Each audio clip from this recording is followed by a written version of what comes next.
I actually look at summits completely differently. I look at them as my gateway to build connection and therefore community. I'm a big proponent of community first, that if we build our community around us, the sales and the revenue goals are going to come naturally.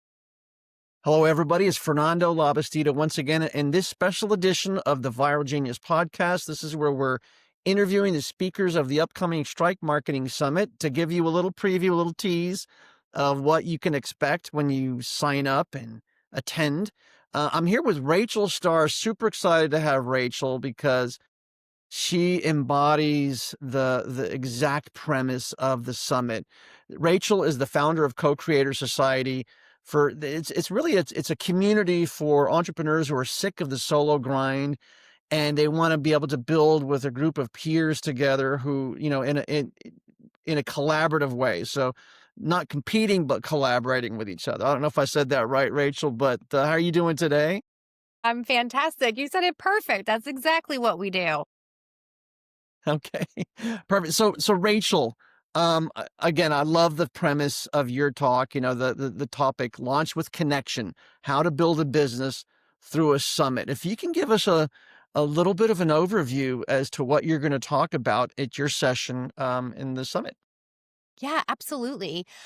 First, thanks so much for having me and inviting me to come speak at the summit. I'm truly honored. I'm really excited to just share, I think, a different way that people kind of don't think about when they're building summits. I think people like to build summits as a product, and it's that product, and then we move on to the next summit.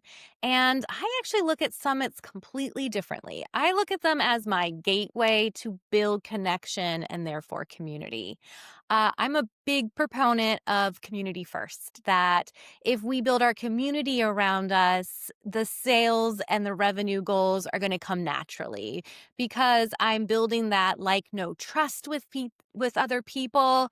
And I do that in a lot of different ways. And one of those is that we jokingly say I have mom energy, where I really like to hold people in my space when I'm hosting something like a summit. And it comes through very quickly, that it's not your typical come in, watch the video, you get this much time and you're out. I really want to get to know you. I want to know your business. I want to know what you're struggling with. I want to know what you're killing it at. And I feel like doing a summit allows me to get a lot of different mix in together.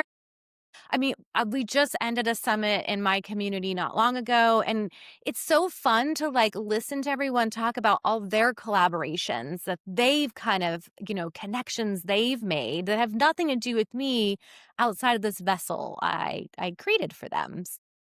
I'm going to share kind of all of my secrets as to how I make that magic happen. I love that you use the word vessel. It's kind of like, I've used, and also a friend of mine, one of the other speakers, Pablo Gonzalez, talks about the watering hole, right? You're kind of creating that vessel, that watering hole, that place where they can be a community together. And then even without you having to be involved, they're making connections. And I'm sure it's kind of like, you talked about the mom energy. I'm sure you feel like that proud mom's like, oh, look at what my community's doing. Oh my goodness, absolutely. In my community, we do a little on Monday. I push everyone to set some intentions for the week, some mini goals that they want to get done.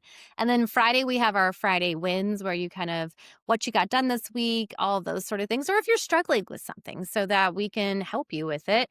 But my favorite is Friday wins, because everyone's just in there oh, I did this week. I met this person this week and we went together and did this. And, oh, we're working on something to launch in Q1 next year. And you're just like, yay, I just hosted a summit that led to a community that's leading to magic happening. It's fantastic. And so you also launched a new application, right? Tell us a little bit about that application. Yeah, so I'm a Circle partner. And if you don't know what Circle is, it's a company that you can build private community on and monetize it. And they have a plan that's called Circle Plus, and it's not for everyone. But I was at a point in my life that I could invest heavily in myself and in my like next steps in business. And so I decided to go all in and launch my this is my second community, the Co-Creator Society, with their application. And so what that basically means is that you kind of get all the same things that you get with a regular Circle community and account, but then you also get there's some extras for sure. And then I have my own app in both Apple and Google. And I won't even lie. I totally like teared up the first time I got to download it. I was like, oh my God, it's mine and it's beautiful. But yeah, we It's fantastic. actually, when we launched the summit, I was very aggressive and launched the app, the community, and the summit all at the same time. Intentionally, obviously. We already had them in there. We already had them downloading the app. So why not get them to then become community members for long term? Okay, so here's the $6 million question. Why build your community with a summit when you could just do something that's less complicated, such as, posting every day on LinkedIn, doing some SEO or now AEIO, just doing regular marketing, filling your calendar for the 12 months of the year and building your community gradually and with with consistent actions as opposed to just like a big event which, takes up so much energy, et cetera. Why do a summit when it could be when you can do all that other stuff?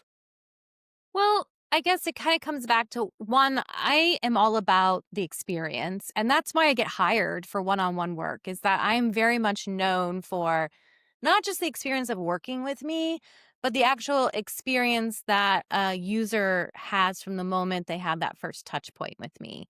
And so I build out an experience for people. I don't necessarily host a summit.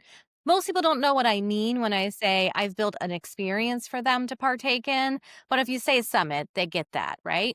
But the summit was just that. It was an experience. So from the moment you signed up to the first time you downloaded the app to you logged in until you left, unless you decided to stay, of course, you had an experience with me that was top notch, that was beautiful, that conveyed who I am, what my community is like, what working with me is like, and all of those things. So there's definitely two schools of thought, right? Is to pump people through, get as many people on your list as you can, take that information, and then sell your services, products, whatnot to them.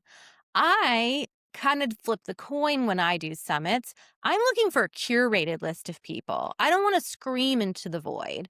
I want to talk to people who came to my summit because they saw the graphics are stunning. They saw the lineup was curated.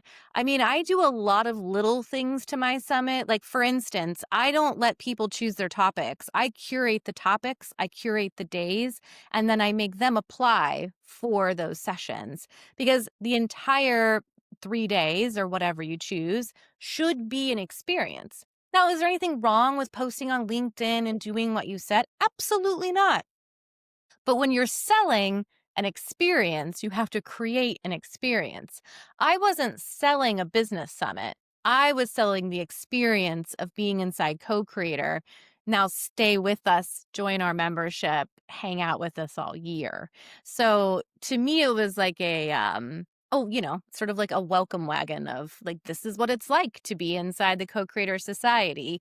And yeah, so that's kind of my thought process on it. I also think the more of an experience you create, the higher your ticket prices can be as well, because it's just sort of assumed that, oh, wow, if I attend something that Rachel produced, then it's going to be top tier and top notch and done well. And there's not going to be tech issues and all the things. Okay, that's great. That is fantastic. And it just if you allow me to make an observation, I think that, even though we're all participating in AI, we're using AI, and we also are very aware that maybe AI could possibly take our jobs, so to speak, or whatever. I think that what you organize, this experience that you've organized, is something that's AI proof and at the same time you can enable it with AI. I don't know. That kind of sounds like a contradiction. But first of all, it's No. AI proof. I mean, AI can't, AI doesn't have your personality. It doesn't walk and talk, and it can't gather people together and create those sort of emotional sparks, those moments of that leave lasting memories, right? And I think that's kind of key to forging that relationship with your audience, your community. I think recently there was a trend where it says, you know what, I don't want an audience anymore. I want a community, because there's just so much of a tighter bond that you can create with the community. So I don't know if you had any comments about that, or if you think about AI in a similar way, or what are your thoughts on that matter? So, two things. One, I'll tell you how I use AI because I 100% use AI. I believe in it. I believe in leveraging it. I don't think AI is ever going to replace my big brain. Hmm. So for me, how I use AI is I allow it to be a vessel to get my thoughts and teach people and like act as like a second version of Rachel. For instance, inside my community, I build out AI agents on each program. So, like, we have a program right now called the Signature Offer, and there's an AI agent that goes with it that I've loaded with all my content, all of my videos, everything. And so, you can have this little coach in your pocket when it's 4 a.m. and you're up feeding the baby and you want to work on your offer because you can't go back to sleep. So, I don't want to be available at 4 a.m. when you can't sleep. I Yeah. wanna leverage Yeah. AI to be a tool for me. So I use AI, frequently. I also use AI on the back end of my business a ton to help with automating things or just helping me get my thoughts clearer. I mean, it's, really nice to just kind of brain dump to it and have it organized for me because 'cause I'm a brain dumper. So I'm a huge proponent of AI. I think that there are ways that it could maybe shove some things out, but AI is never going to like replace human connection or replace moments. And so there's this amazing book called The Power of Moments by Chip and Dan Heath, and I love the book. And it talks about creating moments in your business that just like sear in the user's memory that they just automatically think of you at specific times. And so I kind of look at everything I build or I produce as what kind of moment am I trying to create for the user's experience? And I do it with clients when I work on their community builds and all those things. But AI can't create a moment for us. And so you're totally right. Like getting people in a room together for a summit, whether it's virtual or in person, AI is not going to do that. You're not going to have that connection. You're not going to, meet other people. And AI isn't going to help me grow my community, but it will help me with the busy work that's associated with my community. But actually meeting people in real world like situations that will help me grow my community. It's a great answer. And I think that, that is really kind of like a very nice and balanced way to look at AI, because there's the doomsayers on one side saying it's gonna take all of our jobs, and then there's the people who say, "Yeah, AI is gonna completely, I'm not gonna do anything except with AI," right? And so they're gonna hide behind the screen and just do everything with AI. But I think what you're doing is you're striking that perfect balance, which is kind of the way I think business is gonna be conducted in the future anyway, and the future is starting now, which is, you have your community. That's something that's uniquely human, and uh, I I'm gonna wax a little poetic for a minute here, that I think businesses are going to start communities on an accelerating basis and almost replace civic institutions which are crumbling. It's like not I'm not advocating for that, but I'm just seeing, people are leaving churches in droves. I mean, the statistics are sobering.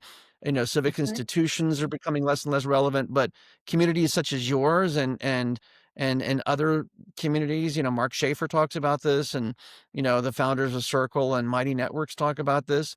You know, business owners are going to be the new curators of communities where people can find a place that they belong to and feel a connection to one another. Rachel, thank you so much for talking to us today. And your talk, as of now, hopefully we won't have any changes in the schedule, is scheduled for Friday, the 12th of December at 3 p.m. Central Time, 4 p.m. Eastern Time. Rachel, where can people find you? Oh, they can find me at rachelbusinesscoach.com, or you can find me at the CoCreator Society.com. Either one. Perfect. Thank you so much, and we'll see you next time. Perfect. Thanks so much.